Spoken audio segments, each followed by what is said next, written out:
ప్రతి మనిషి జీవితంలోని ఒక 2-3 ముఖ్యమైన ఘటనలు ఉంటాయి. ఒకటి తన పెళ్లి చేసిన రోజునో, లేదా తనకు బిడ్డ పుట్టిన రోజునో, లేదా ఒక గొప్ప విజయాన్ని సాధించిన రోజునో. అలాంటి విజయాన్ని నేను ఇవాళ సాధించానని సభాముఖంగా తెలియజేస్తున్నా. ఎందుకంటే ఎక్కడో పాలకొల్లు పుట్టి సినిమా అనే ఫ్యాషన్తో నేను హైదరాబాద్ ఇండస్ట్రీకి వచ్చి నేను చాలా సినిమాలు తీశా. కానీ ఆ సినిమాలు ఒక హైదరాబాద్ ఫిల్మ్ ఇండస్ట్రీ వరకే తెలుసు, కానీ ప్రేక్షకులకి తెలియలేదు.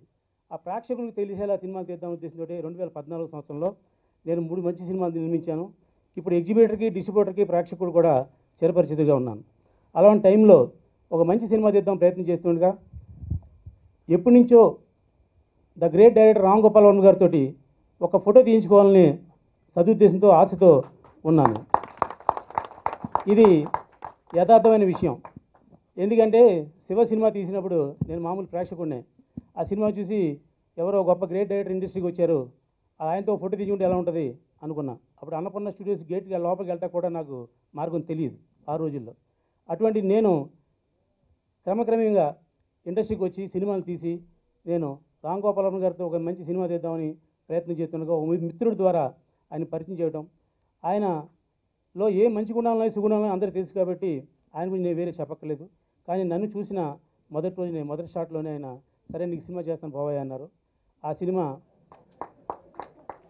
నేను గ్రాండ్గా ఓపెనింగ్ చేద్దాం సార్, నేను ఏ సినిమా ఓపెనింగ్ చేసినా ఒక 5-6 ఫంక్షన్లు ఓపెనింగ్లు అన్నీ ఉంటాయి సార్ అంటే వాటిలన్నింటికి నేను వ్యతిరేకం. సినిమా కావాల్సింది కంటెంట్, అది ఉంటే ప్రేక్షకులకు వెళ్తే అందరూ అదే ఆదరిస్తారు, ఓపెనింగ్ నేను చేయను అన్నారు. సరే మీ ఇష్టం సార్ అన్న. ఇక ఈ సినిమా గురించి ప్రతి విషయంలోని ఆయన్నే అనుసరించి ఆయన ఏం చెప్తే అదే ఎస్ బాస్ అన్నాను తప్ప ఏది కూడా నా సొంత అభిప్రాయం తెలియజేయలేదు. ఈ సినిమాకి 100% సక్సెస్కి ఆయనే మూలకారకులు. నేను కూడా ఒక టెక్నీషియన్లాగా ఆయన కూడా ఉన్నాను తప్ప ప్రతి సినిమా అంతా కూడా ఆయనే చేశారు.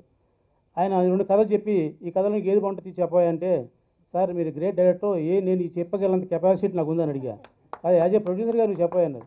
Sir I'm not a producer sir, I'm your fan, నేను మీతో సినిమా తీద్దాం అనుకున్నాను అంతే తప్ప ఈ రెండిట్లో ఏ కథ గొప్పగా ఉందో మీరే ఆలోచించి ఆ కథే తీయండి సార్. నేను ఇంతవరకు చాలా సినిమాలు తీశాను కానీ సక్సెస్ఫుల్ సినిమా తీయలేకపోయాను. సక్సెస్ఫుల్ మేకర్గా పేరు తెచ్చుకున్నాం కానీ ఒక 50 రోజులు 100 రోజులు లాంటి సినిమా తీయలేకపోయాను సార్. మీ చేతులతో ఉంటే అది జరుగుద్ది అని చెప్పేసి నేను రిక్వెస్ట్ చేశాను.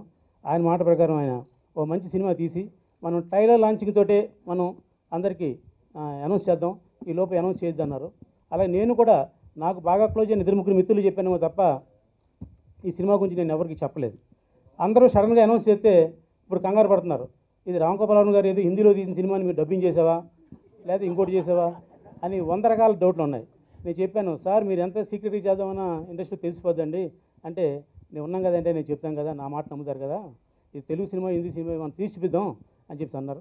ఆ గ్రేట్ డైరెక్టర్ రామ్ గోపాల్ వర్మ గారితో ఈ సినిమా పనిచేసినందుకు ఆయనకి నేను జీవితాంతం రుణపడి ఉంటాను. నా లైఫ్లో ఒక పెద్ద అచీవ్మెంట్గా ఫీల్ అవుతున్నాను. నేను గొప్ప సినిమా తీసి ప్రేక్షకుల ముందుకు తెస్తున్నాం. జూలై 4వ తారీఖున సినిమా విడుదల చేయడానికి ప్రయత్నం చేస్తున్నాం. ఇక ఈ సినిమాలో పనిచేసిన టెక్నీషియన్ అందరి గురించి పేరున చెప్తే టైం వేస్ట్ అవుతుంది కాబట్టి ముఖ్యంగా మా నవదీప్ గారు, కొంతమంది గ్లామర్తో ఉంటారు, కొంతమంది టాలెంట్తో ఉంటారు. టాలెంట్ ఉన్న ఏకైక వ్యక్తి నవదీప్ గారు. ఎందుకంటే ఏ క్యారెక్టర్ అయినా అద్భుతంగా చేయగలిగిన క్యారెక్టర్. ఆయన హీరో చేసినా అలా చేస్తారు, అలాగే విలన్ చేసినా కూడా అద్భుతంగా చేశారు. కాబట్టి ఏ క్యారెక్టర్ చేయగలిగిన గొప్ప శక్తి ఉన్న వ్యక్తి నవదీప్ గారు. అలాగే తేజస్వి అందరికి తెలిసిన అమ్మాయి, ఆమె కూడా దీంట్లో చాలా అద్భుతంగా యాక్ట్ చేసింది. ఇక ఈ సినిమాకి ప్రాణం హీరోల కంటే కూడా ప్రతి హీరో కెమెరా, ఆ కెమెరాని హ్యాండిల్ చేశాడు మా అంజీ. అలాగే దీనికి మ్యూజిక్ మరో ప్రాణం, దానికి ప్రచోదన కొత్త అబ్బాయిని ఈ సినిమాకి రాము గారు ఇంట్రడ్యూస్ చేశారు. ఈ టీం అంతవరకు కూడా ఒక సక్సెస్ కావాలంటే ఒక్క వ్యక్తి కాదు, నిర్మాత వాళ్ళు అసలు కాదు, టెక్నీషియన్ అందరూ సమకూర్తేనే ఈ సినిమా సక్సెస్ అవుతుందని నమ్మే వ్యక్తి నేను. ఈ మంచి సినిమాని మీ ముందు ప్రజెంట్ చేస్తున్నందుకు గర్వపడుతున్నానని సభాముఖంగా తెలియజేస్తూ థ్యాంక్స్. అదర్వైజ్గా అంటే ఇప్పుడు దెయ్యం, భూతం లేకపోతే రాత్రి ఇలాంటి సినిమాలు చేసి అంటే of course you can see that it's a genre of thriller or suspense. కానీ ఒక కాంట్రాస్టింగ్ టైటిల్ వచ్చినప్పుడు ఒక మామూలుగా మనం వినడానికి ప్లెజెంట్గా అనిపించే ఒక సౌండ్ దానికి కాంట్రాస్ట్లో తీస్తే ఆటోమేటిక్గా తీసే విధానం కానీ ఆ క్యారెక్టరైజేషన్స్ మోల్డ్ చేసే విధానం ఎవ్రీథింగ్ విల్ చేంజ్. అంటే యాజ్ ఎ డైరెక్టర్ నా మైండ్ సెట్ మారిపోతుంది because of the title. So నేను తీసిన అన్ని థ్రిల్లర్ జానర్స్లోకి ఇది చాలా యూనిక్ అని నా ఫీలింగ్. ఒకటి ప్యాటర్న్ ఆఫ్ షూటింగ్ అవ్వచ్చు. రెండోది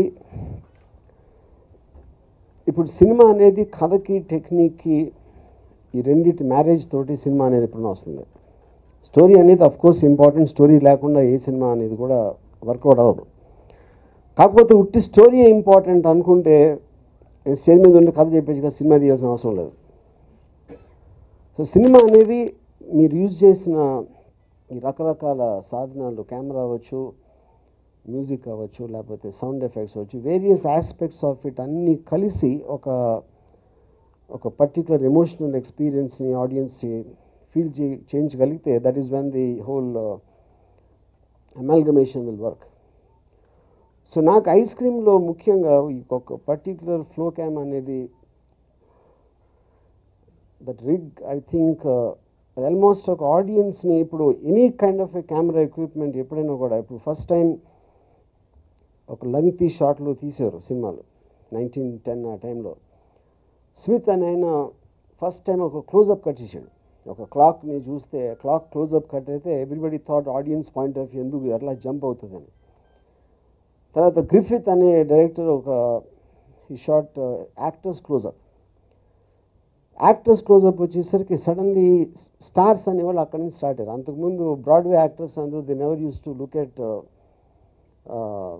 ఫిల్మ్ యాక్టర్స్ చీప్గా చూశారు. ఎప్పుడైతే క్లోజప్ తోటి వాళ్ళు పాపులర్ అవ్వడం మొదలయ్యారో everybody had to jump in to the films. So similarly dissolve అవ్వచ్చు, ట్రాక్ షాట్ అవ్వచ్చు, స్టడీ కేమ్ అవ్వచ్చు, మిడ్ 80s కనిపెట్టింది. సో ఏ ఎక్విప్మెంట్ అయినా ఫైనల్గా దాని పర్పస్ అనేది ఆడియన్స్ ఎమోషన్స్ని it will take them in different direction. So దాంట్లో ఈ ఫ్లో క్యామ్ అనేది ఆల్మోస్ట్ అంటే ఇప్పుడు ఒక ఆడియన్స్ వాళ్ళతో ఆ క్యారెక్టర్స్ తోటి ఆ లొకేషన్లో ఉంటే ఒక్కటి కూడా మిస్ అవ్వకుండా, కట్ చేయకుండా ప్రతి ఎమోషను ఫీల్ అయ్యే ఒక సాధనం అని నా ఫీలింగ్.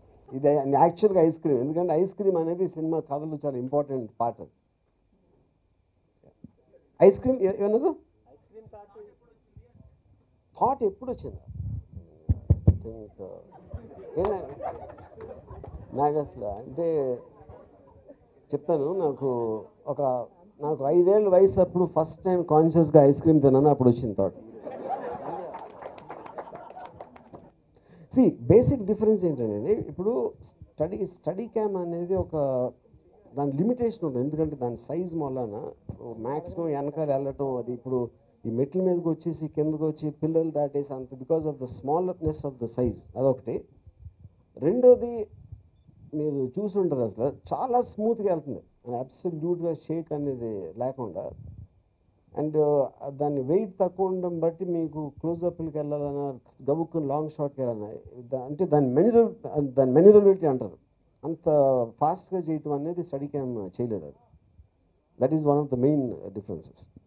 సో ఒక పాయింట్ ఏంటంటే టెక్నిక్ అనేది ఏ సినిమాని క్యారీ చేయదు. ఇందాక చెప్పాను, అది కంటెంట్ అనేది క్యారీ చేస్తుంది సినిమా, టెక్నిక్ అనేది ఎలివేట్ చేస్తుంది. సో ఇప్పుడు మీరు 2014లో క్వశ్చన్ అడుగుతున్నారు.